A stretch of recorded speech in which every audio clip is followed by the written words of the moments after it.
सर्वोच्च न्यायालयाचे सरन्यायाधीश भूषण गवई यांचा नागपुरात हायकोर्ट बार असोसिएशनतर्फे जाहीर सत्कार करण्यात आला। नागपुरात कविवर्य सुरेश भट सभागृहात आयोजित एका भव्य कार्यक्रमात माजी सरन्यायाधीश उदय ललित यांनी सरन्यायाधीश गवई यांचा सन्मान केला। यावेळी सरन्यायाधीशांच्या पत्नी देखील व्यासपीठावर उपस्थित होत्या। सत्कार कार्यक्रमाचं संचालन सर्वोच्च न्यायालयाचे न्यायमूर्ती दीपांकर दत्ता यांनी केलं। यावेळी न्यायमूर्ती अतुल चांदूरकर, प्रसन्ना वराळे, मुंबई उच्च न्यायालयाचे मुख्य न्यायाधीश आलोक आराधे, नागपूर खंडपीठाचे प्रशासकीय न्यायाधीश नितीन सांबरे, न्यायमूर्ती अनिल किलोर, भारताचे मुख्य सॉलिसिटर जनरल तुषार मेहता आणि महाराष्ट्राचे मुख्य वकील वीरेंद्र सराफ हे देखील उपस्थित होते। यावेळी सर्व वक्त्यांनी सरन्यायाधीश गवई यांचं जीवन आणि त्यांनी वकील म्हणून आणि नंतर न्यायाधीश म्हणून केलेल्या कार्याचा उल्लेख करत कौतुकांचा वर्षाव केला।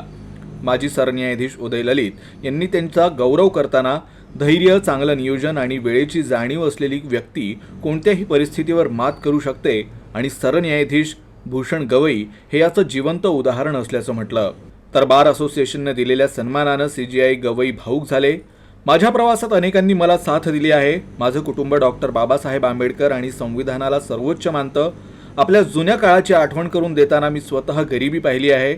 म्हणूनच मी सामान्य नागरिकांच्या वेदना आणि दुःख समजून घेण्यासाठी संवेदनशील झालो असल्याचं गवई म्हणाले। Outline all those things in detail. I think I would not like to miss this opportunity to at least briefly address to them. As with everyone, it is the upbringing, it is the parents who mainly contribute to the upbringing of their children.